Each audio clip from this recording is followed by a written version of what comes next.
Buenas tardes. En el marco de las charlas de doctores de la biodiversidad, hoy nos acompaña el doctor Sergio Solari. El profesor Solari actualmente es profesor asistente en el Instituto de Biología de la Universidad de Antioquia y es el director del grupo de mastozoología y colecciones teriológicas de la Universidad de Antioquia, CTUA. Realizó sus estudios de doctorado en Texas Tech University en la línea de sistemática y evolución y realizó su maestría y su pregrado en biología en la Universidad Nacional Mayor de San Marcos en Lima, Perú. Ha sido investigador asociado de la División de Mastozoología de Extension y estuvo becado por la Texas Tech University en varias oportunidades.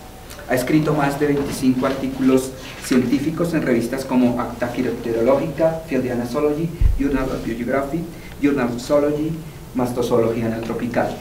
Es autor de más de 15 capítulos de libros y un libro, y su principal interés en la actualidad es la sistemática y taxonomía de mamíferos neotropicales, mayormente enfocados en la taxonomía de murciélagos Chilostomide y marsupiales Didelphid. Otra de sus líneas de trabajo es evaluar la congruencia entre identificaciones con base en características morfológicas y fenotípicos moleculares usando marcadores genéticos en grupos como Monodelphis, Dermanura, Carolia y Chiroptera. Ha encontrado coincidencias que refuerzan la integración de estas aproximaciones. Y una segunda línea de su investigación en el momento es el entendimiento de patrones de distribución en los Andes de los grupos anteriores y a nivel general, mediante inventarios estandarizados para identificar taxones, mostrando respuestas similares en los gradientes geográficos. El profesor Solari va a dictar la conferencia titulada Diversificación de los marsupiales coricortos del género Monodelphis didelphid. Damos la bienvenida al doctor Solari y gracias por su colaboración. Muchas gracias por la presencia, la invitación. Especialmente me siento muy honrado por la invitación para participar en esta serie de charlas. Lo que les voy a presentar hoy día es un recuento de algunos años de trabajo que llevo con este género, incluyendo varios aspectos, principalmente en la parte sistemática y diversificación, entonces enfocando cómo se pueden ir evaluando estos patrones de diversificación tanto en un contexto del género como en un contexto de grupos de especies más puntuales. Pues el género Monodelphis, algunos lo llaman colicortos, raposas colicortas o marsupiales colicortos, en Brasil los llaman gatitas, con C. Son unos marsupiales bastante pequeños, como pueden ver ahí, un comparativo en tamaño de la mano, de los dedos allí, promedio de este tamaño. La cola es más corta que el cuerpo, orejas, ojos pequeños, son básicamente terrestres. Es muy difícil afirmar si son abundantes o si son raros, realmente tiene mucho que ver con las técnicas de muestreo. En algunas localidades, algunas especies tienden a ser abundantes, uno puede registrar 15, 20 individuos en un muestreo de 10, 15 días, en otros sitios uno puede pasar horas, semanas trabajando y colectar un individuo o ninguno. Entonces, como ven, muestran patrones muy particulares, algunos de color entero, colores encendidos, colores muy oscuros, con líneas en la espalda, como el que tienen allá en ese lado, o de un color totalmente grisáceo, que justamente es una de las especies que se mantienen colonias en laboratorios para estudios especialmente a nivel de genética de cáncer. Es una especie que desarrolla un tipo de melanoma, es decir, un cáncer de piel bajo condiciones bastante fáciles, y entonces se está trabajando sobre cómo es que cuáles son los genes responsables por el desarrollo de esos melanomas, pero también por la recuperación de ese problema, de esa enfermedad. Pues como les decía, el género Monodelphis son animales de tamaño pequeño a mediano, terrestres, cola corta, la cola siempre es más corta que el cuerpo, entonces es muy difícil confundirlo con algún otro marsupial. Extremidades cortas, ojos, orejas pequeñas, las hembras no tienen marsupio. El nombre de marsupial es en general por el tipo de reproducción, no tanto por la presencia de un marsupio. Hay características craneales y dentales que han permitido identificarlos y caracterizarlos como un género, establecer que son un grupo monofilético. Tienen un cariotipo único entre los Didelphi, 2N = 18, entonces Entonces, todas las especies, que son cerca de 10 a 12 que sean, para las cuales existen datos de cariotipo, muestran la misma composición, con ligeras diferencias, pero lo que no cambia es el número de cromosomas. Y hay secuencias de datos moleculares, especialmente en genes nucleares. Por lo menos cuando yo estaba empezando, mi trabajo, había muy pocos datos genéticos que mostraran la monofilia del grupo. Y en general, para las especies para las cuales existían estos datos eran muy pocos. Lo que se conoce como genes nucleares, y les voy a mostrar justamente eso, también ha soportado la monofilia del género. Entonces no hay duda que el género, por lo menos, que se puede determinar claramente como una unidad. Los trabajos más amplios, y no solamente a nivel de este género, sino en general con diélfidos y con marsupiales neotropicales, son hechos por Robert Boss y Sharon Jansa, que es una de las colaboraciones más exitosas que ha traído más recompensas para los interesados en este grupo. Robert Boss es un especialista en todo lo que es aspectos de morfología, mientras que Sharon Jansa es especialista en todo lo que es evolución a nivel molecular. Entonces, es en esas alianzas soñadas para uno, en la cual uno puede poner todo lo que uno sabe y combinarlo con lo otro que no sabe, pero que sabe el compañero. Entonces, ellos trabajaron, sacaron muchos artículos, estos son los más importantes para esta charla. Entonces, uno que es estudio filogenético de marsupiales y delfíos del año 2003, donde ellos hacen una evaluación de filogenias que únicamente con caracteres morfológicos, donde pueden ver aquí la monofilia de 4 especies, eso sí, solo incluyeron 4 especies, ¿no? Está bien soportado, hay 5 sinapomorfías por el grupo, un soporte 97%, es un soporte estadístico, haciendo réplicas del mismo set de datos, pero lo muestran asociado al grupo de marsupiales grandes, Philander, Lutrolina, Dielphis, Chironectis. Pues para los que no hacen algo de marsupiales, son las famosas chuchas mantequeras que les llaman, unos animales de casi 1 metro entre cabeza, cuerpo y cola, mientras que son bastante pequeños. Lo interesante es que estos es el grupo que tiene 22 cromosomas, estos tienen 18 y los otros tienen solo 14. ¿Alguien podría decir? Ah, sí, por ahí hay una conexión.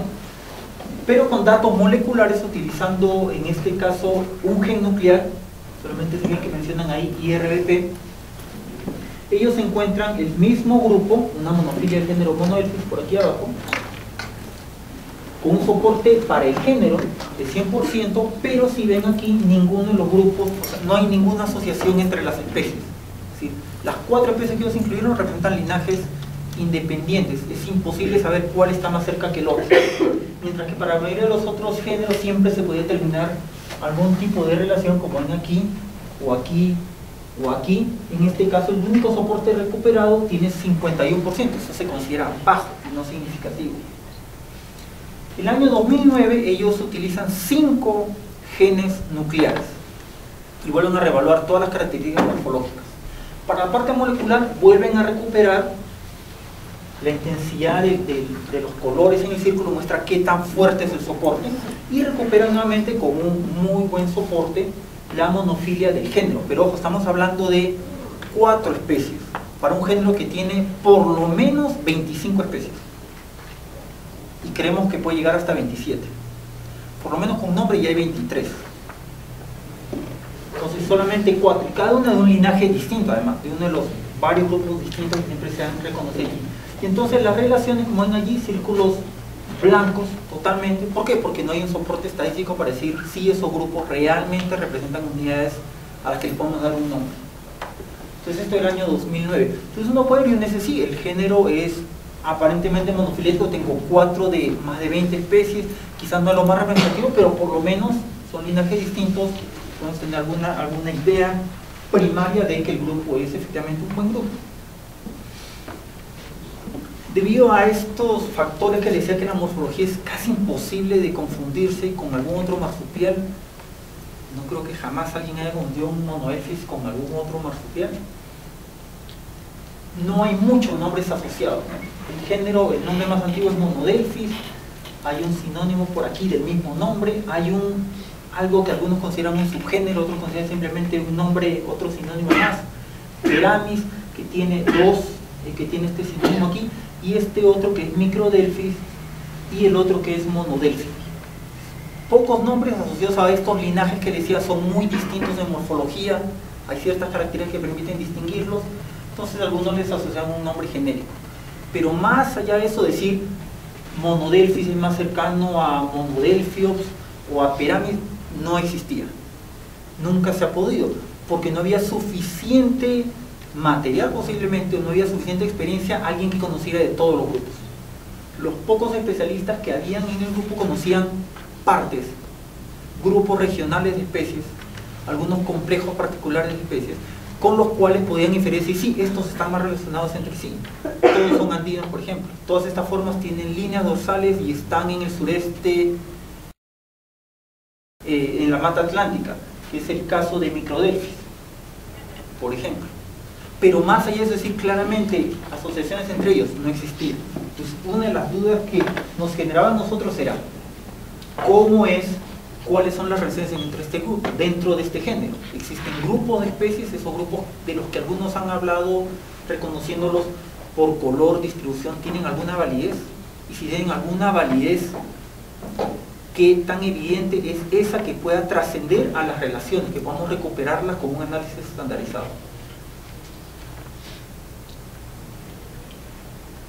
Además de esta poca confusión en términos de los grupos o de la taxonomía del género como tal, desde el año 2004, pues ya obviamente desde hace mucho tiempo atrás se habían descrito especies, pero la última especie descrita, digamos, antes del siglo actual era el año 75, una especie descrita a partir de un individuo únicamente de la sabana de Bolivia, Monodelphis cunzi.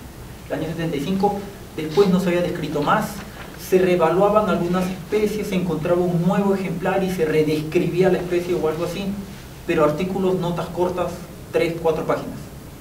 Una revisión de algún grupo no existía.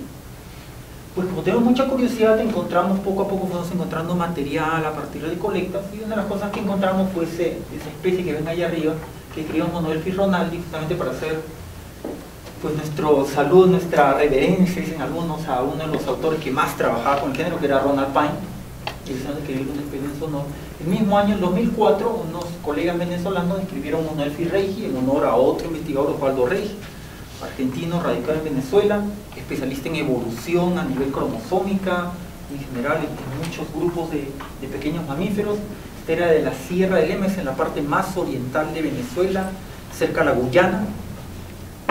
Y el año 2007 tuvimos la oportunidad de ir trabajando ya nuevamente en una aproximación molecular utilizando el gen citocromo B, que es un marcador relativamente bueno para mamíferos pequeños, para distinguir especies y relaciones entre ellas. Describimos otra especie más, Monodelphis hanleyae, en honor al otro coautor, Charles Hanley.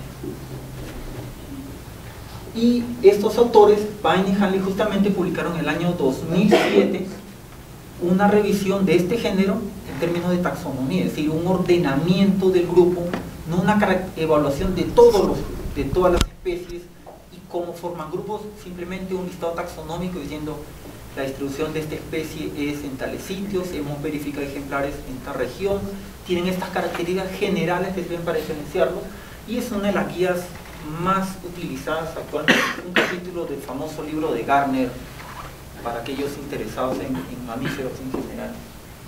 Entonces, como vemos, no estaba cambiando mucho, una dinámica así grandísima que uno dijera, uy, alguien está revisando el género y otra persona más revisa el género, unos están utilizando un tipo de gen, otros usan solo morfología, algo así no había. Estábamos prácticamente solos por allí trabajando. Entonces decidimos ser un poquito ambiciosos y trabajar con la pregunta básica. Un grupo tan diverso, dentro de un género tan diverso, con una diversidad tan alta de especies, ¿es posible recuperar una filogenia que tenga valor, es decir, cuyos resultados puedan compararse con características existentes, con patrones de distribución y que nos permita inferir algo sobre cómo diversificó el género? Es posible, eso fue nuestro primer objetivo, lograr una filogenia y contrastarlo con lo que se conocía hasta ese momento. Y si es que existían grupos, como era la sospecha, plantearlos, revisarlos, discutirlos. Un segundo objetivo era delimitar cada uno de esos grupos en términos de su morfología, en términos de su distribución.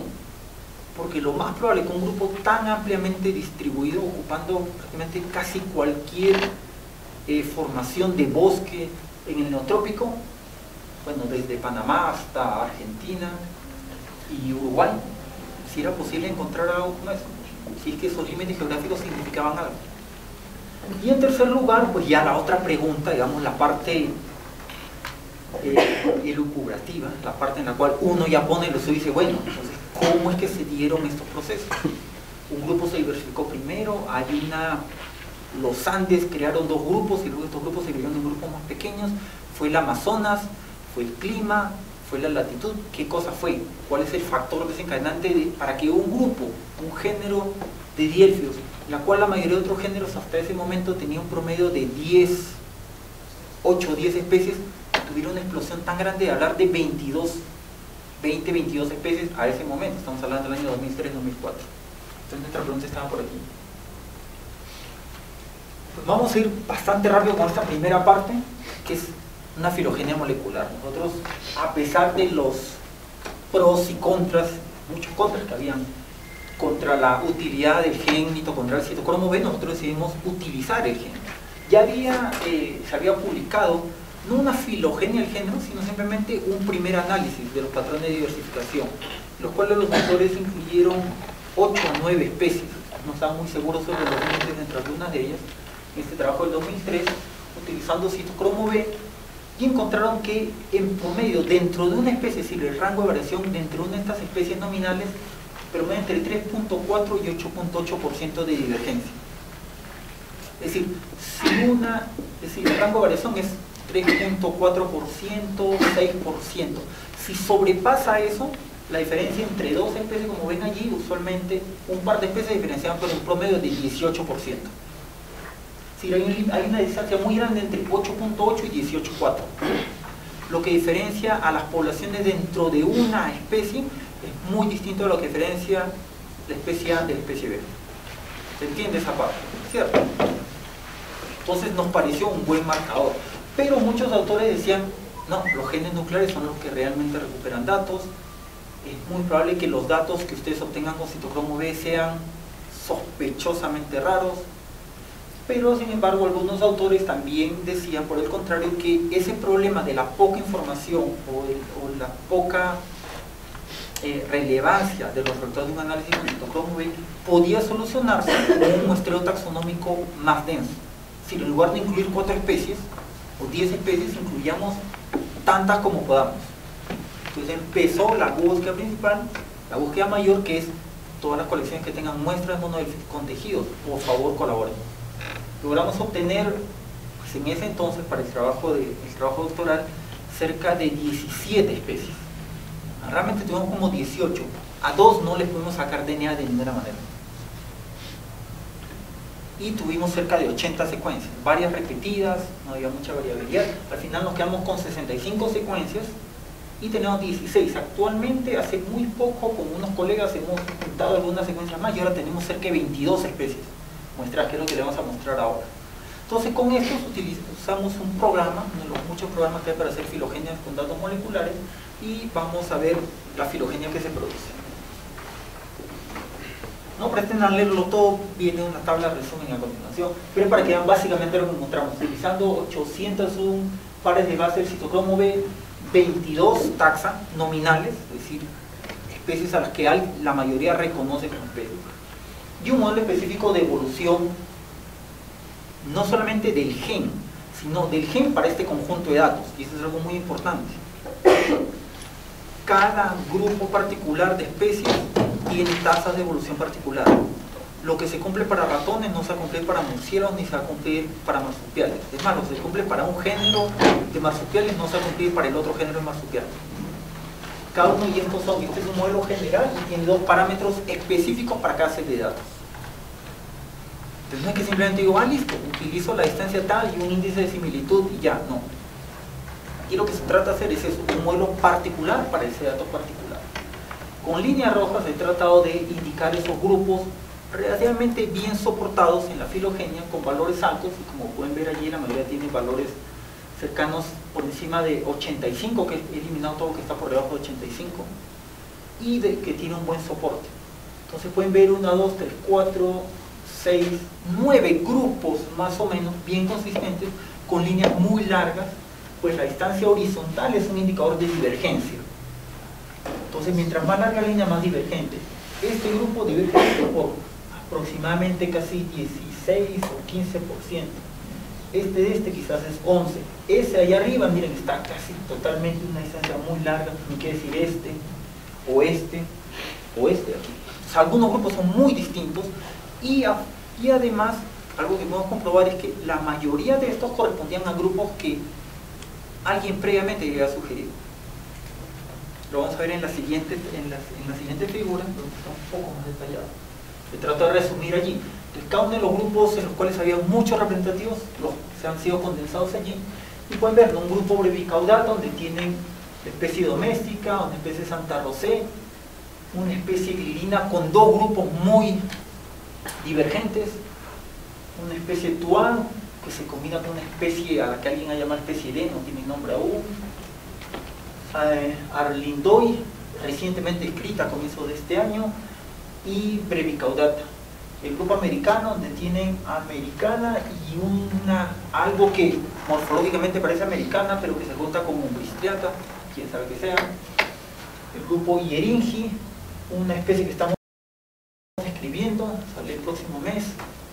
Emilie, el grupo Teresa, con dos especies aquí. El grupo Kunzi, aparentemente todos estos tienen la misma morfología, mientras que estos son mayormente andinos, que está bien cerrado.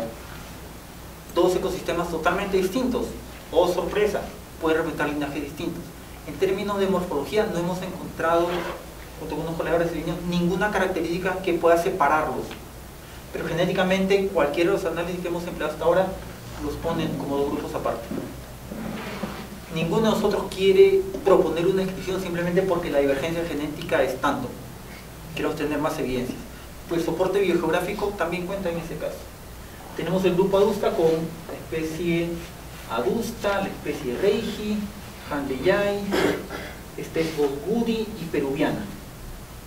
Y el grupo dimidiata, con ese entonces se reconocían dos especies, dimidiata y sores, salen combinadas en los análisis. Y como es la distancia horizontal, a partir de este nodo, es muy pequeño, es decir, que divergen por tantito, una de otra. En general, creo que divergen por 0.5%, o sea, menos del 1% de divergencia. Lo interesante en ese grupo es que estamos hablando de una especie que es típica o una forma la que usualmente se da con las pampas de Argentina y Uruguay, y otra en el sudeste, en la mata atlántica de Brasil. No diría, esos son dos hábitats que no tienen nada que ver uno con el otro. Están ahí cerquita, pues no tienen nada que ver. Uno es extremadamente húmedo, lleno de endemismos, y el otro es una pampa, la pampa argentina. No puede ser lo mismo. Lo hemos revisado, hay otro grupo, nosotros estamos trabajando por un lado con este gen, otros brasileños trabajando con un gen nuclear, los mismos resultados. No hay una divergencia significativa entre esas dos especies. Morfológicamente, a nivel craneal, dental, casi no hay diferencia, pero a nivel externo hay diferencias, básicamente en coloración de la piel. Y ahora estamos reevaluando si es que es parte de esas famosas reglas ecogeográficas de animales de zonas muy húmedas tienden a ser rojizos, parduzcos, oscuros, mientras que aquellos de zonas más áridas tienden a ser amarillos. Y esa es la diferencia principal a nivel externo. Pero bueno, ahí estamos trabajando en eso. Entonces, claramente hay un soporte para varios grupos muy claramente delimitados, algunos más diversos que otros. Utilizamos este método para evaluar la distancia a nivel genético entre grupos, entre pares de grupos. Vemos ahí la comparación entre los grupos y en promedio todos están por encima del 15%. Una diferencia de 15% es una diferencia bastante grande entre grupos. Muchos géneros divergen entre sí por 15%. Y estamos hablando acá que grupos de especies divergen por 15%. Nuevamente alguien podría decir, listo, entonces todos son géneros distintos. No, tampoco saltemos tan lejos. Estamos hablando que hay divergencia suficiente para caracterizarlos, para empezar a movernos en esa dirección. Ya no revisar todo el género para escribir una especie, revisemos el grupo de especies al cual se puede asociar. Hagamos algo más puntual, algo más fino, más detallado. Los menos divergentes son estos dos grupos, Umbistriata y Eringi. Son los menos divergentes, con apenas 11.1%.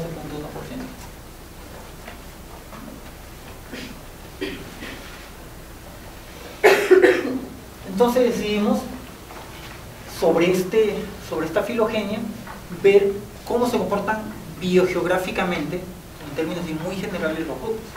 Entonces esas iniciales grandes que están viendo allí, SE, NE, SW, NW, representan las 4 grandes regiones en las que se divide la Amazonía de acuerdo a Wallace: suroccidente, noroccidente, suroriente y nororiente. Básicamente limitado por el Amazonas, que lo define norte-sur, y por los ríos Negro y Madeira. El Negro determina noreste y noroccidente, y el Madeira suroriente y suroccidente. Y entonces, y además le estamos poniendo aquí otros que son regiones como las yungas, el bosque atlántico, la región de las pampas, para algunos grupos particulares. Entonces, cuando vemos esto, nuevamente caracterizamos muchos de los grupos a ciertas regiones particulares. Miren, ahí tenemos la región oriental de la Amazonía, para abrir el caudal. Es decir, están al norte y sur del Amazonas, pero hacia el lado oriental, en las Guyanas y en la Amazonía y Cerrado de Brasil. Están allí. Este grupo de Americana y Umbistriata, que sale todavía medio mezclado allí, son del sureste atlántico. Esta especie Eringi, que tiene líneas igual que Americana, también es de la misma zona y suele confundirse. Esta especie, a la que le vamos a hablar un poquito más en un momento, tiene líneas, se parece muchísimo a las especies de la mata atlántica. Tiene líneas dorsales, líneas negras dorsales, fácil de ver. Las características craneales se parecen muchísimo, pero mientras que las otras están en el sureste de Brasil, este está en medio de los Andes centrales de Perú. Una divergencia gigantesca en términos biogeográficos.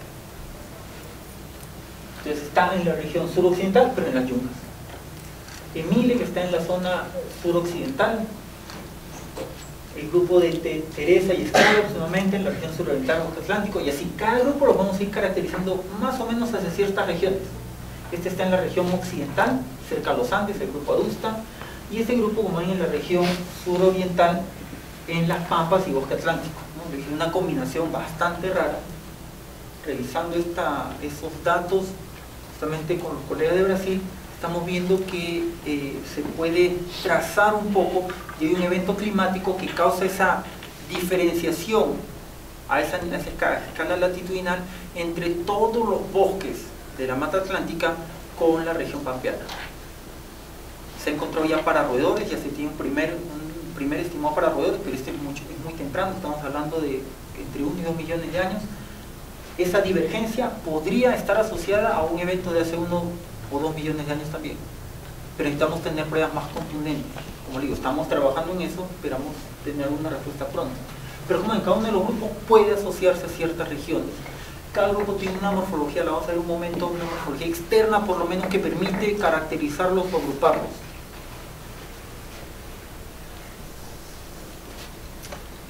Han habido 2 propuestas morfológicas generales, una de Gilmore del año 41, otra de Pine del 76, cada uno diferenciando grupos. Nadie se atrevió a ponerles nombres bueno, Gilmore se atrevió a ponerle unos nombres asociarlos con unos nombres de subgéneros. Pine siempre dijo, no, son grupos de especies. Y como hoy no siempre están juntos, miren, tienen Adusta, tienen Odudi, parte del grupo Adusta, pero Kunsi es otro grupo, Doméstica es otro grupo, ¿no? Entonces no hay un criterio como para reunir un grupo aquí. Cabeza y espalda posterior rojizas, lo tiene este que está en un grupo y este que está en otro grupo, nuevamente. Rojizos a los lados, lo tienen estos dos que son parte del grupo inmediata, pero este es parte de otro grupo. Nuevamente, en ningún caso un patrón morfológico único para caracterizar un grupo único de especies. Lo mismo aquí. Microdelphi, que son los que tienen líneas dorsales. Como vieron, Teresa está en un grupo y Eringi en otro grupo, pero Umbistriata y Americana sí están juntas. Este es el único que más mal que bien funcionaría como un buen grupo. Monodelfios con dimiliata y soles. El otro que está de caudata y doméstica no estuvo bien definido, entonces tampoco es como para tomarlo así que sí se cumple. Pero entonces lo claro aquí es que en términos biogeográficos hay una cierta distinción. En términos de coloración de patrones externos se pueden encontrar algunos grupos, pero no todos son tan uniformes como uno quisiera. Para que lo vean, para no estar hablando tan en el aire, traían todas las variaciones de coloración que uno puede encontrar. Es una tesis de maestría realizada por Gómez el año 91, y pueden ver aquí todos los patrones, ¿no? Que decía cabeza, base blanco y extremidad posterior de color rojiza, de una coloración uniforme, con coloración rojiza a los lados, pero dorsalmente grisácea, rojiza con lados grisáceos, totalmente con lados amarillos, con líneas dorsales de color muy pálido. Entonces, y todos esos patrones aparentemente no han ocurrido, no han aparecido solamente una vez, son convergentes entre grupos. Entonces, sí que es cierto, nos pueden servir para identificar, pero no sirven para agrupar. Entonces, tenemos ese problema allí de que entonces cómo recuperamos, cómo hacemos una definición si tenemos que características que parecen a primera vista muy buenas, muy útiles, han aparecido más de una vez.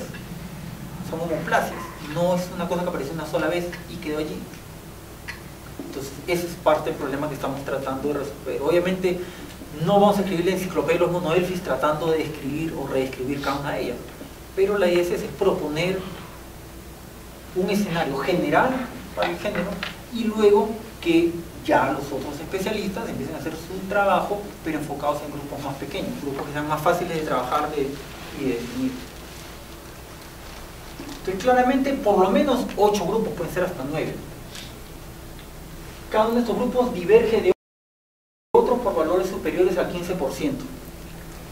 Pero las relaciones entre ellos, eso es otra cosa. Podemos definir, distinguir esos 8 o 9 grupos, pero no podemos decir tal grupo es hermano de tal grupo es más cercano con aquel. No. ¿Por qué? Porque el nivel de divergencia, cuando es por encima del 18% con un gen mitocondrial como el citocromo B, ya no es informativo al nivel de evolución. ¿Es informativo a nivel de diferencia? Sí, pero a nivel de evolución de relaciones ya no lo es. Entonces, ¿qué cosa hay que aplicar? Un gen nuclear. Ahora, que alguien empiece a secuenciar genes nucleares para esas 20 y tantas especies va a tomar su tiempo. Pues conozco por lo menos que hay una estudiante brasileña trabajando justamente con Robert Voss en el doctorado que está ahí empezando a trabajar con eso. Ha contactado muchas colecciones, yo sé que ha contactado colecciones en Perú, en Ecuador, no sé si acá ya lo ha hecho, pero está tratando de conseguir justamente toda esa diversidad. Ella ha llevado muchas de las muestras que tenían en Brasil, faltan muchas de las del sur, pero entonces ya se va trabajando, hay un poco ya más de orden. Entonces, ¿por qué? Porque hay muchos aportes que han ido justamente soportando cuáles son las relaciones y cómo es que hay que plantear la pregunta. Lastimosamente, muy pocos de estos grupos corresponden a grupos que ya tuvieran un nombre, que estuvieran bien definidos, que uno pudiera decir, ah, ve, este grupo molecular que recupera acá está constituido por las especies que tal señor, tal grupo de investigadores en tal año identificó como un grupo. Excelente, juntemos los datos moleculares con los morfológicos y tenemos la diagnosis precisa. No se ha cumplido. Entonces hay que trabajar un poco más. La parte de límites geográficos está sesgada porque, como les decía al comienzo, no es un grupo muy fácil de colectar a veces. En opinión de algunos colegas que venimos trabajando, cada grupo representa linajes independientes. No decimos ni queremos afirmar que son subgéneros, que son géneros distintos, pero que pueden y deberían tratarse para futuros análisis como linajes independientes, que puedan analizarse claramente siguiendo estos criterios, ¿no?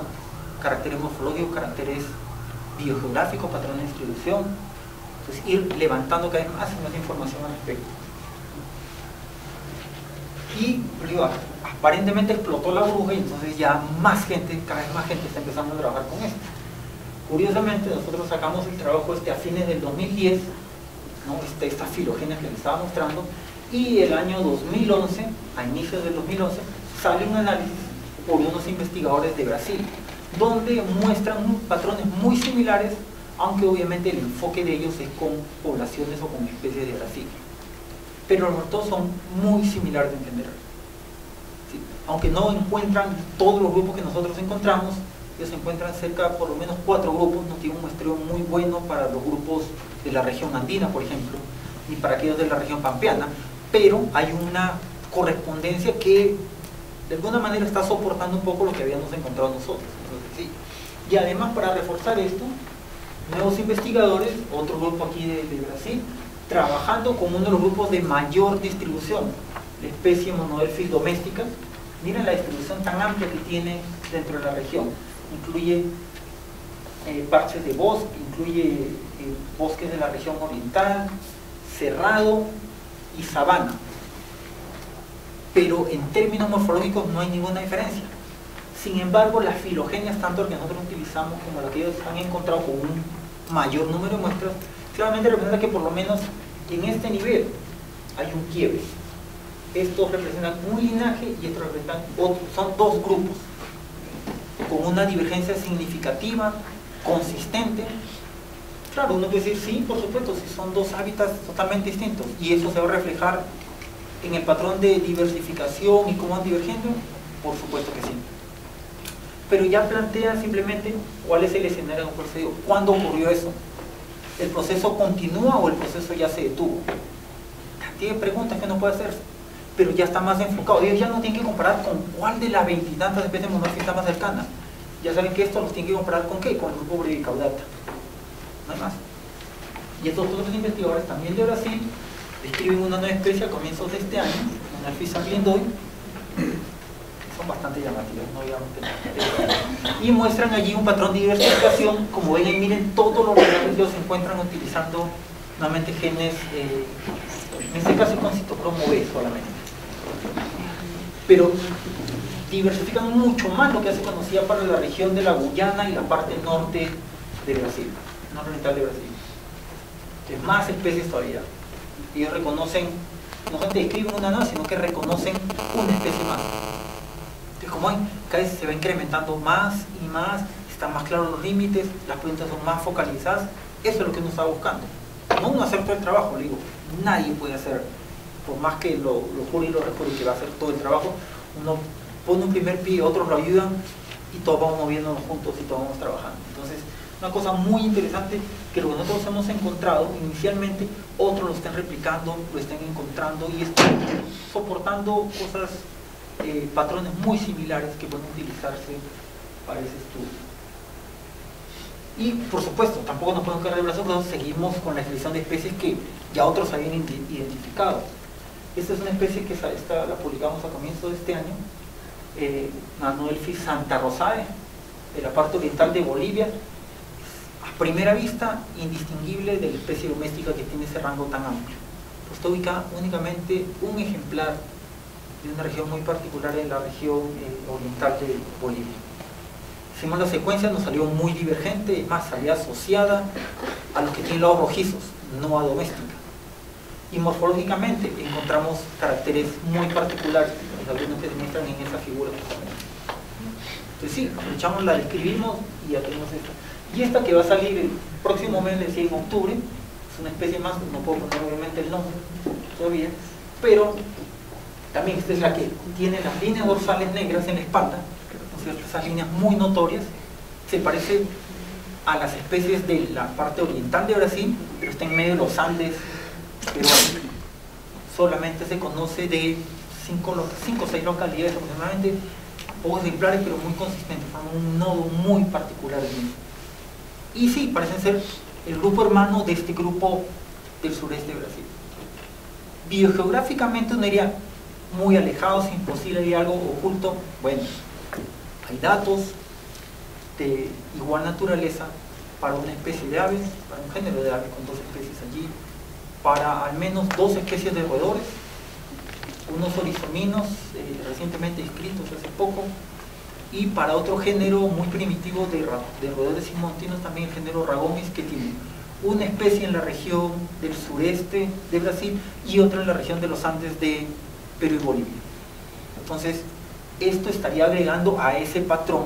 Entonces está sumando y obviamente muestra una convergencia como una diversificación. ¿A raíz de qué? No lo sabemos, honestamente. Todos los autores que hemos encontrado el patrón decimos, sí, bueno, aquí hay una similitud, hay una divergencia, pero ¿qué lo causó? Ni idea. A alguien se le va a ocurrir y alguien va a hacer un excelente artículo cuando encuentre las razones por las cuales se produjo esta diversificación. Y pues para cerrar con esta parte, lo que tenemos aquí es una combinación muy particular de un grupo que diverge hace mucho tiempo. Acá tenemos diversificación de diélfidos, utilizando un marcador nuclear de hace 26 millones de años, pero a partir de un linaje que son básicamente formas arbóreas.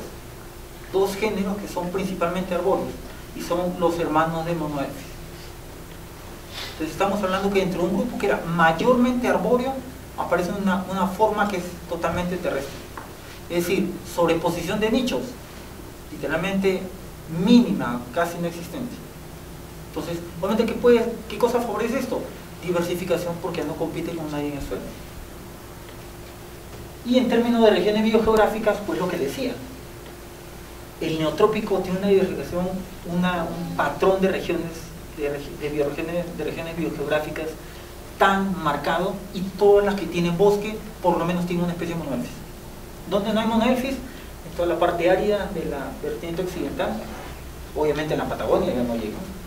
Están en la Pampa, están en el Chaco, están en la Mata Atlántica aquí, están en la región del Cerrado, incluso para la Caatinga, que es completamente árida, no se conoce, en toda la región amazónica, en las Guyanas, en los valles interandinos, en el Chocó, cualquier región con bosque, ahí están los Monoelphis, donde también están los otros grupos arbóreos. Entonces sí, bueno, estamos avanzando mucho, estamos recopilando mucha información, y entonces pues hacemos un pequeño paréntesis, ¿no es cierto? Les decía esto, ¿no?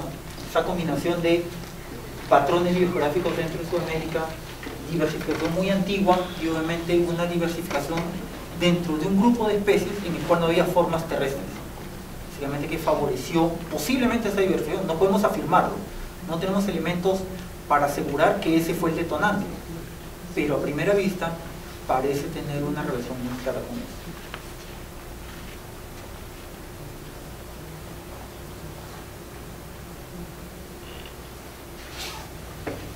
Pues vayamos a otro grupo más, decía pues, como un paréntesis, viendo ya un grupo particular. ¿Cómo es que está dándose la diversidad en un grupo particular? Hasta el año 2004, 2005, cuando uno decía Monoelphis, cuando uno veía en UCN los patrones de distribución y veía Monoelphis adusta, sí claro, este incluye la especie Monoelphis adusta con todo este rango de distribución en verde, y Monoelphis osgudi como su especie hermana con dos poblaciones disyuntas, en la región central de Bolivia y en la región suroriental de Perú, no hay más. Y ese era el mapa, y lo oficial hasta el año 2004 y hasta el 2005 incluso. Un rango extremadamente amplio. Cuando uno ve otros géneros de marsupiales, ninguno tiene un rango tan amplio siendo una sola especie. Y ahí había un poquito para complicar. Entre trabajos que habíamos hecho nosotros y este trabajo hecho por otro grupo, donde estaban los canadienses Burton Lee, Maestro, con los americanos John Patton y John Bigman,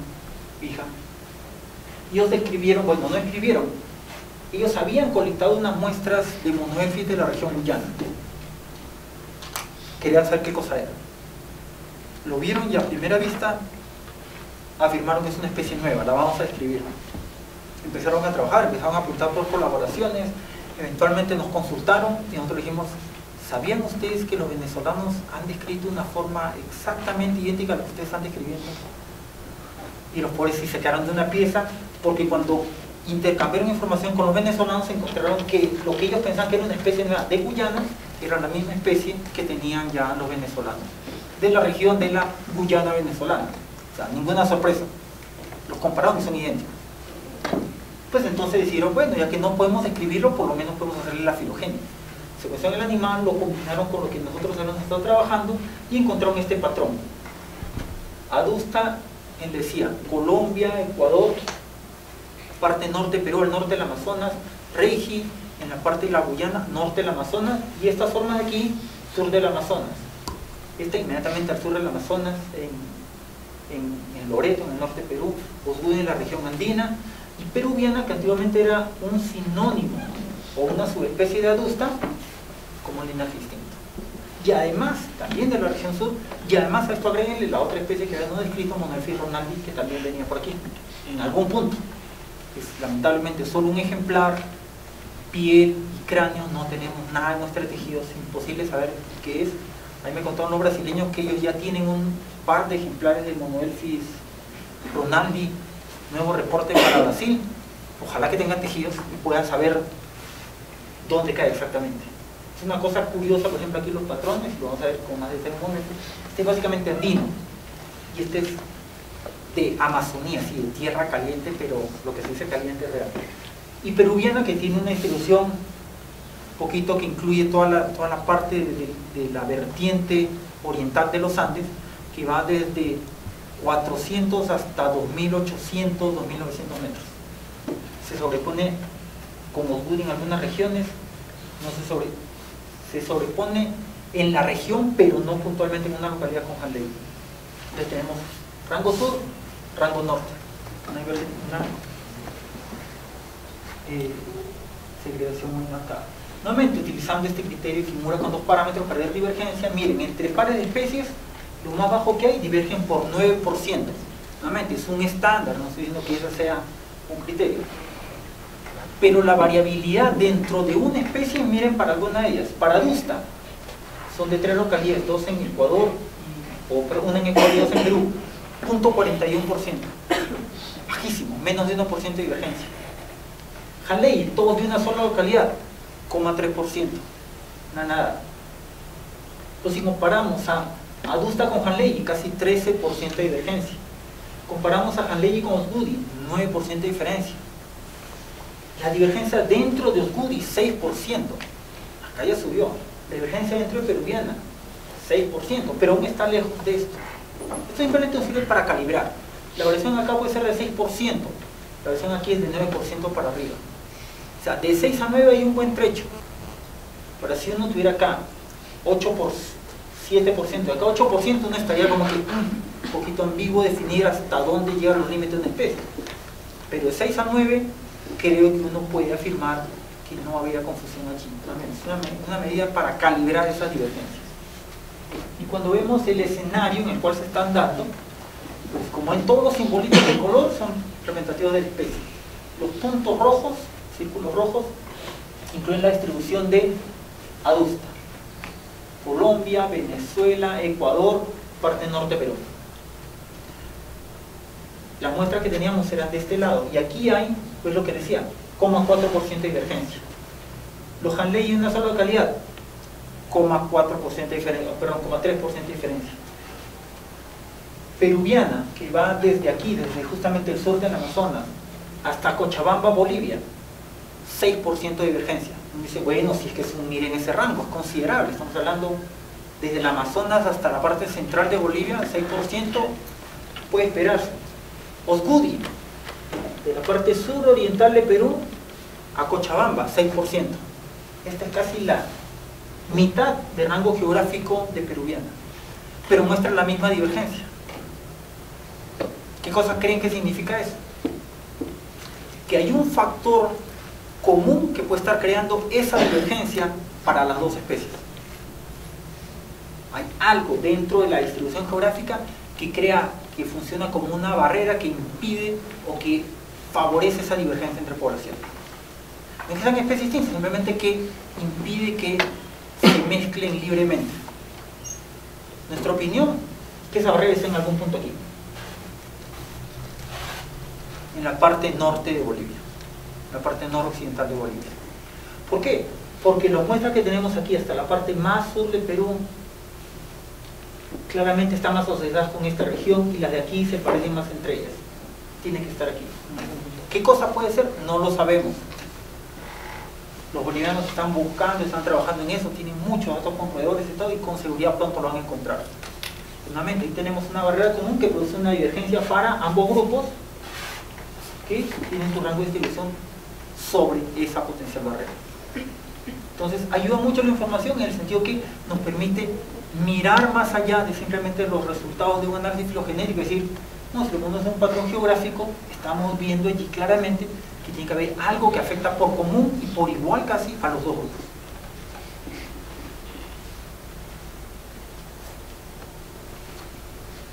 Pero además, para agregarle más problemas a la situación, encontramos esto.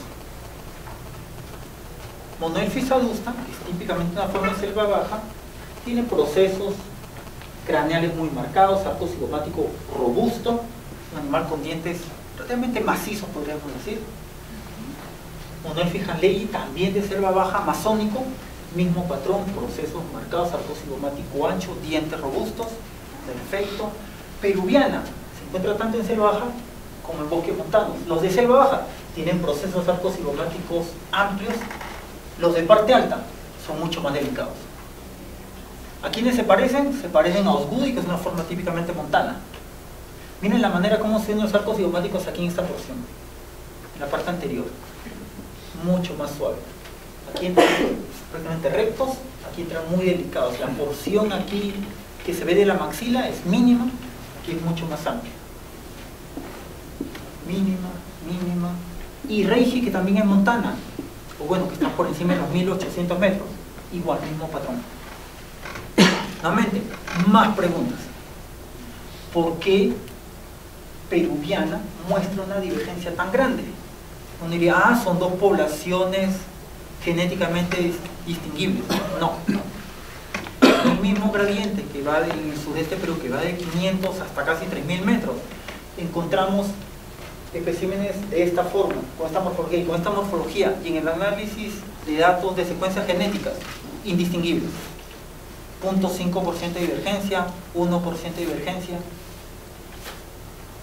Es decir, la distancia, el tipo de hábitat no interesa tanto como la distancia, porque hay más divergencia entre formas de tierra caliente, las del norte y las del sur, que entre las formas en el mismo gradiente con distintas elevaciones. Entonces, si esta divergencia morfológica no está asociada a cambios genéticos, ¿a qué está asociado? También tenemos una hipótesis. Ojalá que encuentre algún estudiante que quiera probarla algún día. Entonces, lo primero es eso. Los Andes y el Amazonas han sido críticos para la diversificación en este grupo de especies, en lo que se llama Adusta. Osgoody y peruviana muestran esa variación genética que les decía, ¿no? Muestra esta coincidencia en la región, en la parte sur del rango. Y esa variación morfológica dentro de peruviana, creemos que se da cierta plasticidad, obviamente, pero que se puede relacionar, como se ha encontrado con otros grupos, a factores ecológicos. Usualmente las especies que viven en zonas amazónicas donde hay una mayor diversidad de artrópodos se alimentan de insectos que tienen quitina, que tienen exoesqueleto duro, dientes más robustos, arcos cigomáticos más amplios para alojar, para que permitan el paso de músculos más desarrollados, mientras que los que están en la parte más alta que se alimentan, lombrices y larvas, que son los más abundantes, o insectos más pequeños, no requieren un aparato domesticador tan desarrollado y eso se refleja en la morfología. Es una hipótesis así, muy burda, si lo quieren, pero les digo, si alguien se pone juicioso y empieza a utilizar métodos para evaluar variación morfológica, qué sé yo, morfología geométrica o distintas formas de análisis, puede encontrar claramente si que hay una asociación de esos números, por lo menos que me desmientan. Bueno, tampoco lo afirmaba así categóricamente, pero creemos que por allí va la respuesta. Nuevamente, se plantean muchas preguntas y eso es lo interesante. Uno no dice, ya cerré el tema, se resolvió Monoelphis, búsquense otro género. No, tenemos para rato. Y lo que decía, ¿no? Entonces uno empieza a ver esto y dice, bueno, si tanto se ha avanzado y cómo estamos en Colombia. Pues les cuento, señores, llevamos como 3 años buscando especímenes de Monoelphis, pues no colectando, levantando información de colecciones. En Colombia, en Estados Unidos, en Inglaterra, que son donde están la mayoría concentrados, no pasan de 35 ejemplares. A menos que alguno de ustedes haya colectado 10 en los últimos 2 años, no haya dicho. Pero sí estamos alrededor de 30-35. Es poquísimo. Para Colombia, para un país con la geografía de Colombia, solo 30-35. La mayoría están concentrados en la región andina, Entonces tenemos lo que es adusta, por aquí, muy concentrado, muy en la región andina.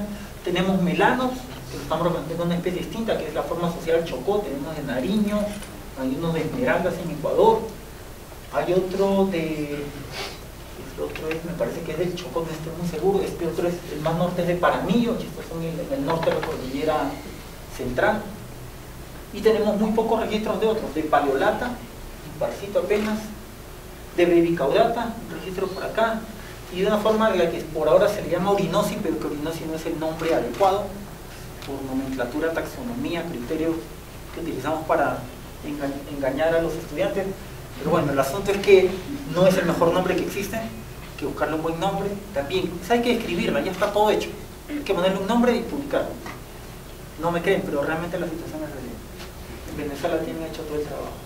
Entonces se dan cuenta, casi todas las colecciones que existen están asociadas a las cordilleras. Muy pocos en la región amazónica o llanos. Muy pocos.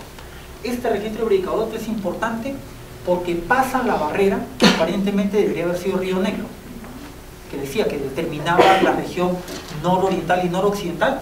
Este se pasó a la noroccidental y supuestamente es una forma del nororiente. Realmente hay muchas cosas de por trabajar. Y aún cuando estamos levantando información, estamos mostrando que hay registros, estamos documentando, porque no decimos, ah, sí, me han contado que hay ejemplares en el Chocó. Los hemos puesto con números. E inclusive miren, hasta el 2009, en ese capítulo de 12 ya, en ese volumen que publicaron ellos, dicen, la aparente ausencia de los monoelfis de la región trasandina, mejor dicho, del Chocó, es notable, es sorprendente. Es sorprendente porque pues, aparentemente hasta el 2009 nos han dado cuenta que ya tenemos como 5 o 6 registros entre Ecuador y Colombia. Pero bueno, como se lo digo, necesitamos trabajar más con esos datos. Si tenemos un manuscrito ahí que lo tomamos y dejamos cada par de años, creo que nos volvemos a trabajar. Les decía que es muy importante trabajar más con lo que son las colectas. Estamos muy por detrás de lo que deberíamos tener aquí. Posiblemente el uso de trampas FIFO pueda ayudar, pero no podemos asegurarlo. Entonces, aún hay mucho por hacer. Y yo sé que me estoy excediendo el tiempo, pero vamos a pasar a una cosa más, que para que vean lo otro que estamos trabajando. No quiere quedarse tranquilo, porque estudiantes empujándolo por ahí aún. Estamos trabajando ahora con esta hipótesis llamada conservatismo en nicho. Básicamente dicen, la definición sencilla es esta: la tendencia de las especies a retener ciertas características ecológicas del linaje ancestral, es decir, como dicen los gringos, la semilla no cae lejos del árbol. Entonces, dentro de un género particular, si uno ve un grupo de especies, las especies más cercanamente relacionadas van a tener nichos más similares. Así de sencillo, por obvias razones. Su divergencia es menor comparativamente a cualquier otra especie dentro del género, tanto en tiempo como en región geográfica posiblemente. Entonces sí, deben ser muy similares. Y luego en un momento de haber evolucionado alguna característica más que los haya hecho ser distintos y haya completado el proceso de especiación. Entonces sí, y esto está asociado a tolerancia climática, por ejemplo. Podríamos asociarlo como un primer factor. ¿Y qué mecanismo utilizamos para evaluar tolerancia climática? Modelos para establecer modelos de distribución geográfica, ¿no es cierto? Los famosos modelamientos de nicho. Se basan en características principalmente climáticas para predecir distribuciones. Entonces, si tenemos esa herramienta, tenemos una buena filogenia, es posible combinar ambos y por lo menos ver si es que este patrón puede estarse cumpliendo. Entonces, lo que dicen los autores es eso: el rango geográfico potencial es casi equivalente al nicho fundamental, es decir, donde podría estar la especie, pero donde realmente está la especie es el nicho realizado. Entonces sí, como ven, se puede extrapolar una con otra si tenemos las herramientas adecuadas con información correcta. Obviamente tiene que haber algo que diferencia a las especies, entonces tampoco es que siempre van a ser idénticos todo el tiempo, siempre van a irse diversificando poquito a poquito con cada característica ambiental que vaya variando o geográfica. Se ha venido discutiendo muchísimo a favor y en contra, pero entonces la idea es esa: ¿qué tan parecidos deben ser los nichos o las predicciones de nichos geográfico para poder hablar de conservatismo de nicho.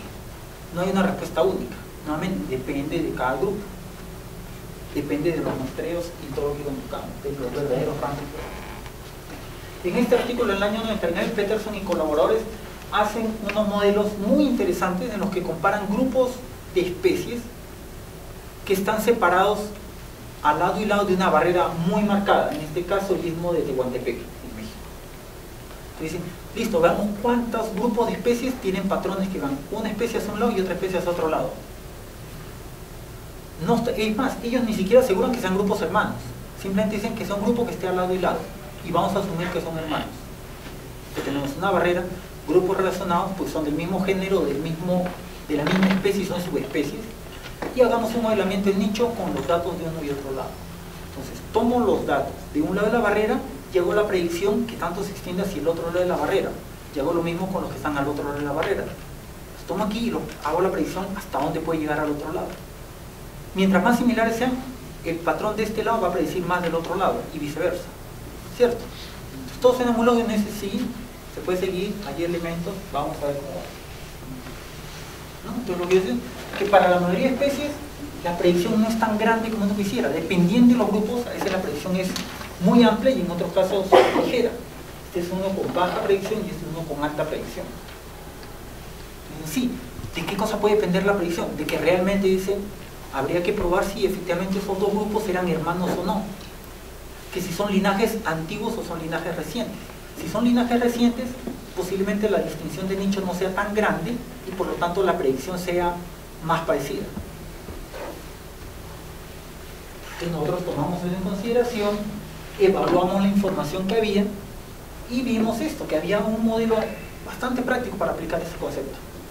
Tenemos una distribución de dos especies que creemos que son relacionadas, entonces geográficamente aisladas. Entonces, ¿cuáles son las aplicaciones? La primera, son nichos similares, el mismo color, pero discontinuos. Significa que esta región de aquí es una discontinuidad. Estas condiciones no se parecen ni a estas, que son las mismas. Entonces, ninguna de las especies puede ocupar esta región. Eso impide el contacto entre ellas y las hace ser divergentes, ¿no es cierto? Aislamiento geográfico igual a aislamiento reproductivo, eventualmente aislamiento genético, especies distintas. Si uno sigue la secuencia en especiación alopátrica. Otra opción, los nichos son similares y continuos, pero siguen estando separados.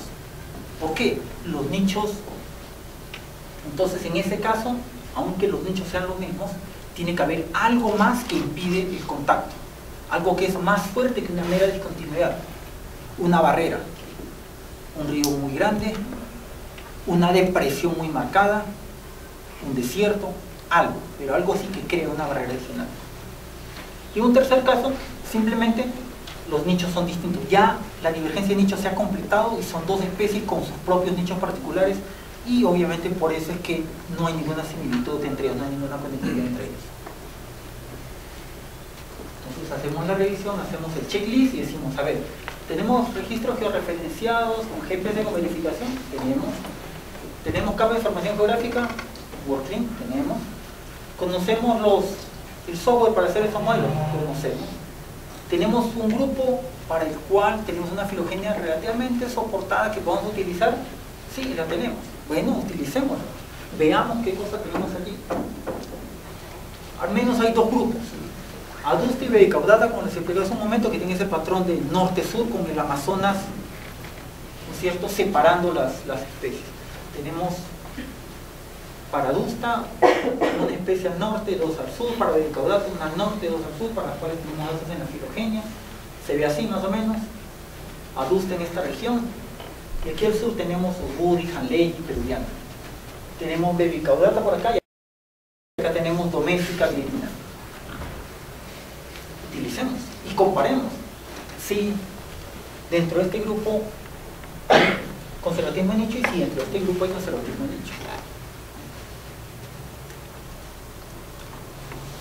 Entonces tenemos los datos, los vamos a utilizar entre 9 y 23 registros geográficos por especie.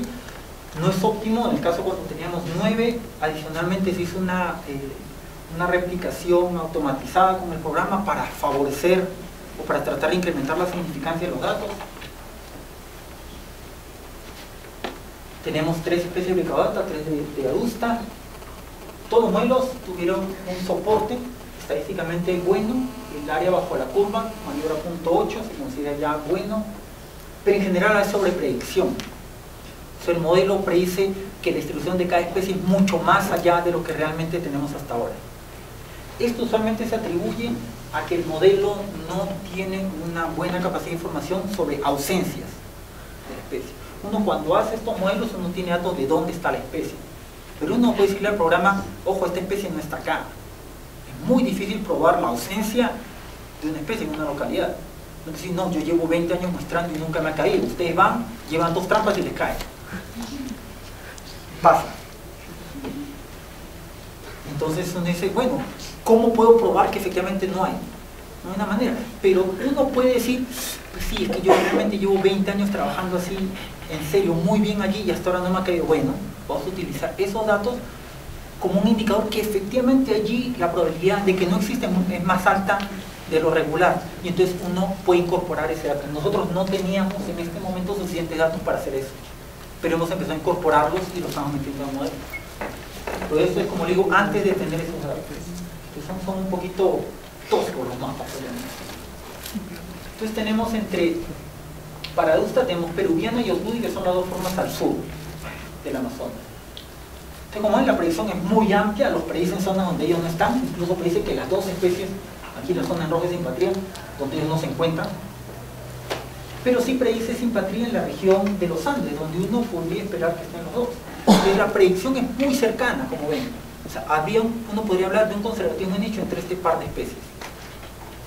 Que sí, que posiblemente se han diversificado hace relativamente poco, y por eso el área de simpatría en la zona real de distribución, recuerden, es esta, se presenta. Entonces sí, habla que para esos 2 está cumpliendo, pero esos son divergentes no a través del Amazonas, son al sur del Amazonas. Entonces no soporta una expresión alopática porque no hay una barrera grande allí. Pero si hay una divergencia, posiblemente está asociada al gradiente altitudinal. Una tiene pues, una preferencia mucho más amplia, desde tierra caliente hasta bosque montano, pero el otro está solamente en bosques montanos. Osgudi ocupa el rango más alto. Si comparamos más bien Adusta contra Peruviana, la del norte contra el sur, y Adusta versus Osgudi, la norte no sé, dense cuenta que Adusta con Osgudi, la divergencia es la predicción, o sea, la predicción de simpatría es mucho más baja, mucho más pequeña, comparada con Peruviana. Ahora, aquí es posible que también exista un efecto de que Osgudi, además, es solamente de regiones muy altas, mientras que Adusta no, entonces eso está creando obviamente un patrón allí. Mientras que Peruviana sí puede existir en la zona baja. Entonces, nuevamente, la simpatría es más amplia en la comparación Adusta peruviana que en Adusta Osgudi. ¿Qué estaría pasando? Sí, se predice una simpatría a lo largo del Amazonas, del río Amazonas. ¿Qué significa eso? Que el Amazonas como barrera, efectivamente, es lo que estaría separando.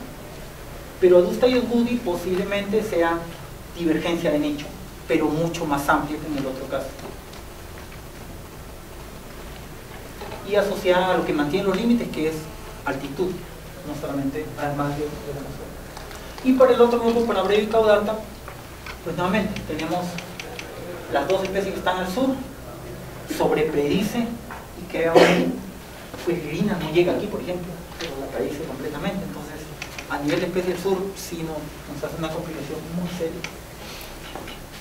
Pues no, entonces no soporta la especiación alopátrica allí, pero sí hay una divergencia y posiblemente estamos hablando de hábitats distintos.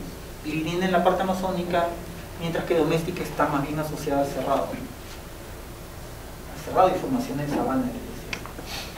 Pues si comparamos norte-sur, miren las predicciones tan pequeñitas entre Bricaudata y doméstica. La simpatría, miren, puntos muy específicos, mientras que aquí son más grandes, más notorios para Bricaudata y Lirina. Pero ninguna, bueno, una de ellas sí cerca al Amazonas.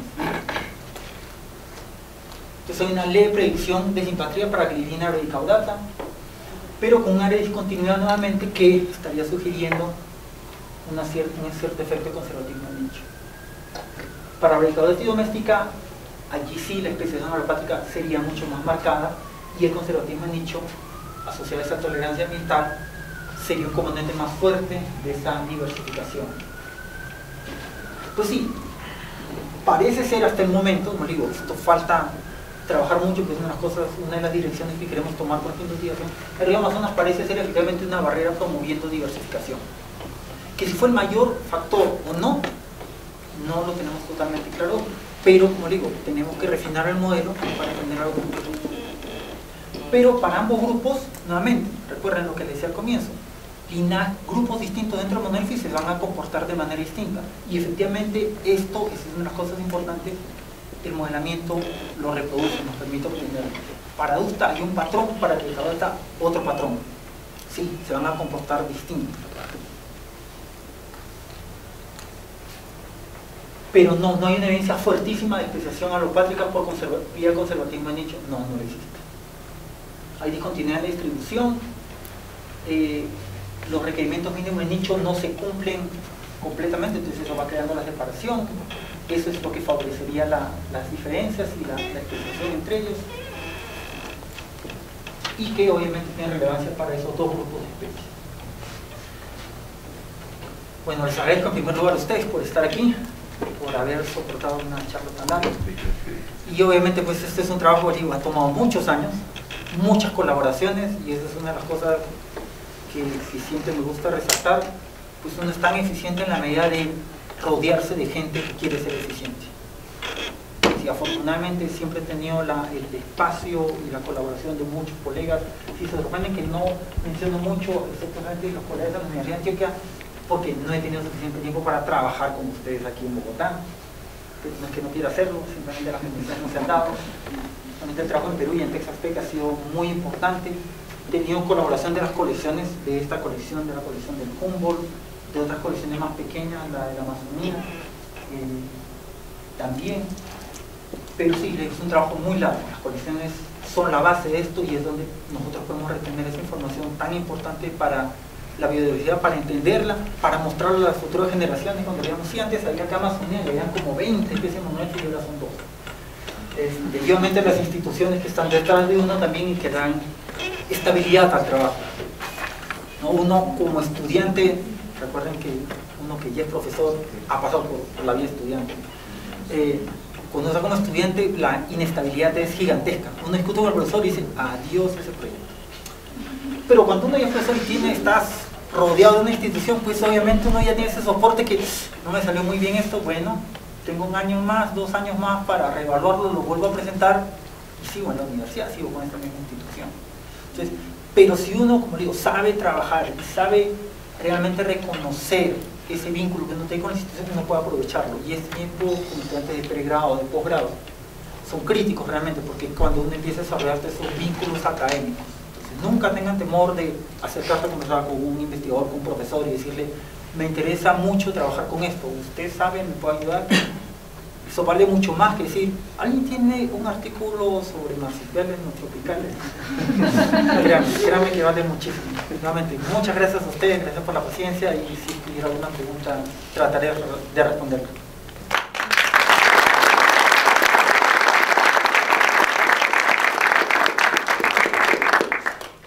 Profesor Solari, muchísimas gracias. Tenemos 10 minutos para preguntas, si hay.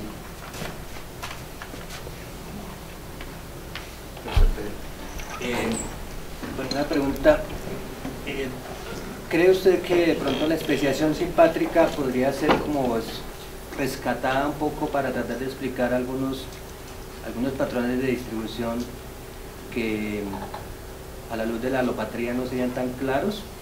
Y si eventualmente también algunos patrones de especiación podrían basarse también en, digamos, rearreglos de cromosomas que como roedores puede ser frecuente para generar divergencia y especiación. Muy interesante. A nivel de especiación simpátrica, o mejor dicho, especiación no alopátrica, creemos que para el caso de las formas, tanto el grupo bradicaudata como el grupo adusta, que están en la parte sur, al sur del Amazonas, posiblemente ha sido quizás parapátrica, es decir, ambientes, discontinuidades de hábitat significativas, ¿no es cierto?, cerrado con la Amazonía, o ¿cómo se llama? El cerrado con la parte del sudeste atlántico, con la mata atlántica, se cree que puede ir por allí. Con especiación simpátrica no podría asegurar, no podría ni decir sí o no, porque realmente, como ven, todavía hay algunos vacíos en cuanto a que no tenemos todas las especies que quisiéramos tener. Sin embargo, con el grupo Brevicaudata, estos los del norte, que ahora ya tienen una filogenia relativamente bien completa y bien muestreada todo lo que es el escudo guyanés, yo creo que allí podría plantearse de manera más precisa esa pregunta. Me gustaría revisar más de eso, pero yo creo que es una posibilidad que se está produciendo.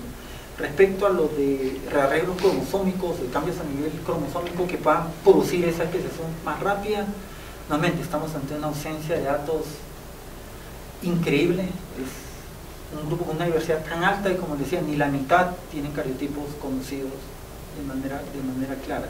Nuevamente, hay grupos en los cuales yo creo que sí existen datos para los grupos de Invierta, que es de la región de Argentina, Uruguay y la parte suroriental de Brasil, porque tenemos ahí a los grupos los grupos académicos que históricamente han estado trabajando con este método, brasileños, uruguayos y argentinos. Entonces, nuevamente, quizás por allí pero se pueda plantear esa respuesta. Pero pues gracias por la pregunta, porque también muestra eso.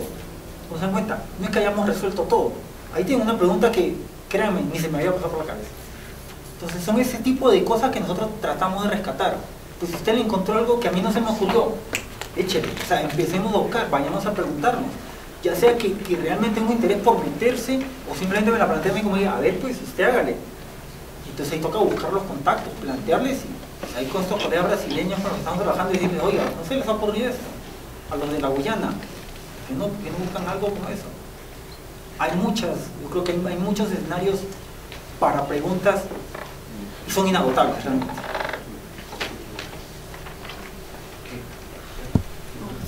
Sergio, gracias por la presentación y el trabajo. Tengo una duda metodológica sobre el muestreo de monodelfis. ¿Qué tanto crees que realmente aumentarían las capturas con trampas de caída?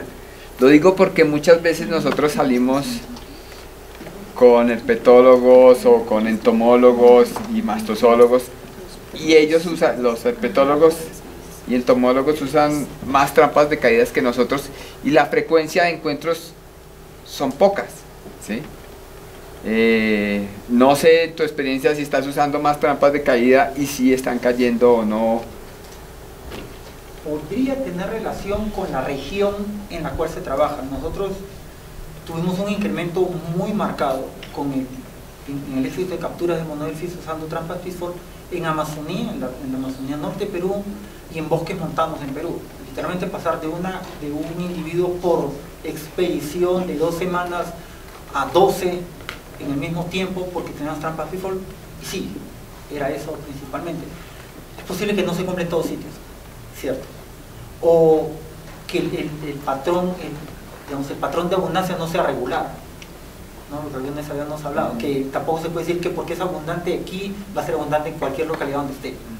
Habría que evaluar ese tipo de rareza en ese grupo. Exacto, son criterios interesantes a considerar. Sí, la parte metodológica es una cosa muy importante, porque como ven, simplemente un pequeño vacío muestreal puede crearles un agujero gigantesco dentro de la base de datos y dejarles una pregunta que ustedes creen que la tienen bien cubierta, para que venga uno y le diga, oiga, mire, se le pasó esto, y le derriban toda la torre, así, todo el artículo, simplemente con un clic.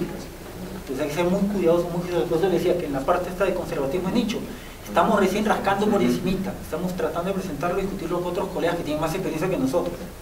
Nosotros nos metimos allí porque dijimos, bueno, el checklist, tenemos, hagámosle, y vamos a ir corrigiendo, vamos a ir aprendiendo. Nos sugirieron 2 software que ayudan a corregir estas deficiencias muestreales, que ayudan a hacer unas predicciones más precisas cuando hay pocos datos o para especies raras. Le estamos metiendo eso, pero es un proceso largo, uno está aprendiendo todo el tiempo. Continuando con este punto. Perdón. No, sí, y yo ya pregunté ahorita después de eso. Igual esto es corto. Siguiendo con este punto, digamos, nosotros en el biología usamos mucho pitfall, pero no tanto por la cantidad, sino porque caen muchas cosas que no caen con otros tipos de muestreo. ¿Cómo es esta relación con los modelos? ¿Hay algún patrón ahí de especies raras que solo caen con pitfall? ¿O todo cae en pitfall? No, yo diría que hemos incrementado cantidad, pero no diversidad, por lo menos para marsupiales. Sin embargo, con roedores sí incrementamos diversidad. Incrementamos tanto diversidad como abundancia, pero marsupiales usualmente lo que incrementamos es abundancia. O sea, podemos registrar por lo menos con 1 o 2 individuos. Ponemos pitfall, nos caen muchos más. Bueno, a veces caen muchos más, pero no tanto como un cambio en diversidad, mientras que en roedores sí se da. En roedores sí es importante a nivel de diversidad de inventarios. Bueno, tenía también una pregunta en el sentido de que indudablemente la biología molecular nos aporta mucha evidencia y muchas cosas en que pensar, y indudablemente no, digamos que como que no podemos prescindir de ella. ¿Usted cree que qué nos aconsejaría o cómo debemos proceder en el caso de unas colecciones que trabajamos acá pero que todavía no podemos acceder a esas herramientas? Es imprescindible, debemos tener elementos de biología molecular o incluso de abordar también estos aspectos con genética cuantitativa, o cambia mucho el panorama. Pues la respuesta más sencilla es: mientras más conozcamos mejor, garantizado, ahí no pierdo. Pero pues para los que no conocen mucho, yo realmente empecé con morfología clásica. El año 2004 básicamente solamente había trabajado con morfología. Recién en el doctorado empecé a aprender toda la parte que era sistemática molecular, y realmente yo tenía muchas dudas respecto a sistemática molecular. Había discutido cantidad de veces con los que hacían solamente molecular, pero poco a poco es eso, es ir viendo las posibilidades y el potencial que tienen, y conversando con otros colegas que tienen más experiencia trabajando tanto en morfología como en molecular. Hay una cosa que es interesante: poder distinguir o reconocer entidades puede hacerse con ya casi 90% de confidencia solamente con morfología. Pero el hecho de establecer relaciones sí requiere, en la mayoría de casos, un buen muestreo molecular. Porque yo puedo distinguir que aquí hay 5 especies, pero vaya usted a decir, esta es más cercana a esta y esta más cercana a esta.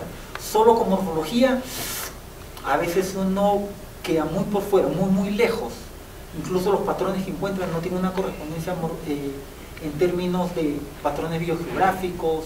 Se encuentran en muchos grupos, a todas las escalas posibles. Entonces, ayuda sí a poner este contexto de cómo ha ido la diversificación de evolución. Pero desde el punto de vista de identificar, aún se puede hacer con morfología. Ahora, de la pregunta de qué cosa hacemos nosotros entonces, que estamos aquí en este nudo donde, como me decía ayer una colega, pues nosotros estamos donde está la biodiversidad. O sea, los gringos pueden tener todo lo que quieran, los europeos pueden tener todo lo que quieran. Nosotros tenemos la biodiversidad aquí. Lastimosamente nos tienen con las manos atadas, pero nos tienen con las manos atadas porque no podemos acceder a recursos genéticos, porque a la autoridad gubernamental le parece que estamos a punto de hacernos multimillonarios con eso. Claro, vean mi estilo de vida, yo tengo que alquilar un apartamento, sí, pues no tengo un peso y creen de que uno va a descubrir la cura del cáncer porque se secuencia uno de estos bichos. Y que ni se enteren que Monoelphis domestica se usa para estudio de cáncer, no, me cancelan cualquier proyecto. ¿No? Entonces imagínense esa mentalidad que tiene de que no, usted, ¿para qué le va a meter ahí? ¿Usted con qué farmacéutica está trabajando? No, es el colmo. Y uno le dice, esto es un estudio de biodiversidad. Sí, ¿no? Todos lo han enfrentado, me imagino que todos con cierta referencia ya han pasado por eso, que lo miran lo más sospechoso cuando uno dice acceso a recursos genéticos. Recursos. Si hubieran escogido otra palabra en lugar de recursos, suena muy sospechosa. Sí, bueno, tal vez hasta puede tener respuesta por el bajo muestreo, pero ¿se sabe algo del comportamiento de las especies? Un poco pensando en el tema de que el comportamiento sea también un factor evolutivo de ellos. Se conoce para Monoelphis domestica, que es una especie de laboratorio que decía, En Estados Unidos hay colonias grandísimas que llevan más de 20 o 30 años mantenidas allá, para las cuales se conoce. Hay 2 especies en Brasil, una especie en Venezuela, creo, para la que hay ciertos estudios sobre comportamiento alimenticio, relaciones agonísticas cuando se encuentran 2 individuos, pero es muy poco y es muy preliminar porque todas son condiciones de laboratorio. Entonces no son 100% garantizadas, pero muestran como que una cierta uniformidad, por lo menos. Lo que se conoce es que hay una cierta uniformidad en la manera como manipulan el alimento, cómo matan a las presas. Uno de estos puede matar a un ratón del mismo tamaño, bastante agresivo. Ese tipo de comportamiento, cómo reacciona uno frente a otros, si son del mismo sexo o distintos sexos, además son una uniformidad. Pero nuevamente es un punto de vista a considerar, especialmente para esos grupos en los cuales hay una diversidad muy particular en una región que aparentemente es uniforme. Podría tener una importancia también.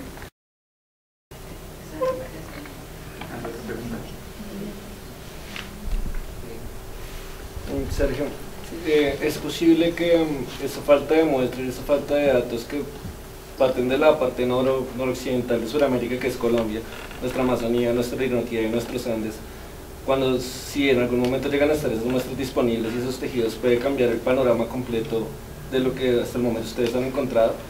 Supongamos si complemento más taxones o si tengo mayor muestra para ver la variación dentro de cada una de las especies y esto. Yo diría que para el grupo adusta tengo pocas dudas que los patrones vayan a cambiar de manera significativa. Pero para Brevicaudata, viendo el nivel de cambio que está dándose con lo que decía, para la región guyana tienen identificadas a casi 5 especies, o por lo menos 5 linajes genéticos muy claramente distintivos. Y para Colombia no tenemos nada todavía, pero la parte occidental de Venezuela no se conoce nada. Cuando eso se ponga en la figura grande de la diversificación de ese grupo, puede cambiar muchísimo. Pero para adusta realmente tengo mis dudas. Yo creo que ahí el hecho de estar asociado a los Andes, aun cuando haya favorecido mucho la diversificación, yo diría que en este momento es un factor de estabilidad más bien, están claramente asociados allí. Pero por el lado del grupo de Brevicaudata, mucho por favor. ¿Último? Sí.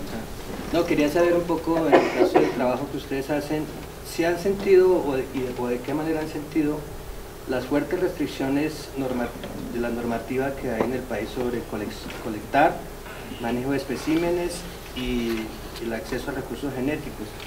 E incluso lo que también recientemente se propuso y era que se prohibiera trabajar con especímenes vivos, que se restringiera. ¿Eso les afecta mucho? ¿Qué se dicen? Es interesante que lo pregunten porque pues nosotros estando en Medellín, uno dice, sí, bueno, se está discutiendo esto, y hay una mesa de trabajo que está discutiendo, excelente, queremos ir. No, ya llevan como 3 reuniones, pero nosotros queremos participar. No se preocupen, está la Nacional de Bogotá. Bueno, no, confiamos en ellos, no hay problema, para la siguiente vez nos invitan. Nos ha costado incluso a nivel de nuestra propia universidad conseguir fondos para enviar a alguien a que viniera aquí. Y cuando conseguimos los fondos, cancelaron la reunión de aquí. O sea, incluso desde el punto de vista de coordinación, suena así muy frustrante.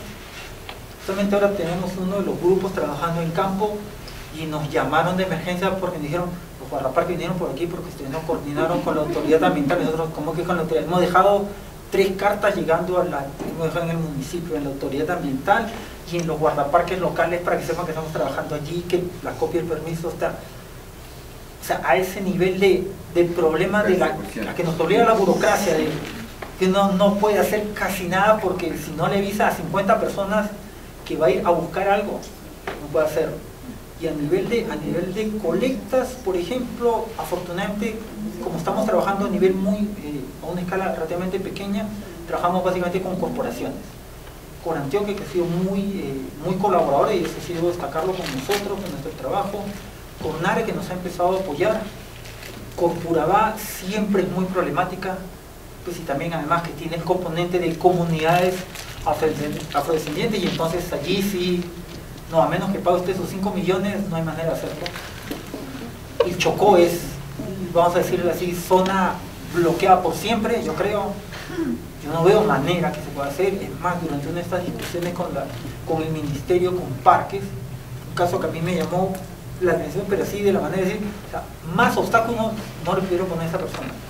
Era un estudiante de farmacia y bioquímica que era descendiente, es más, era sobrino del líder de la comunidad, que estaba dentro de un parque, que había hablado con la jefatura del parque a nivel local, que tenía el permiso del tío diciéndole, sí, nosotros te firmamos el documento, y la dirección central del parque le dice, no, usted no puede, usted tiene que pagarle a los funcionarios de Bogotá para que hagan y supervisen que su tío le firme el documento.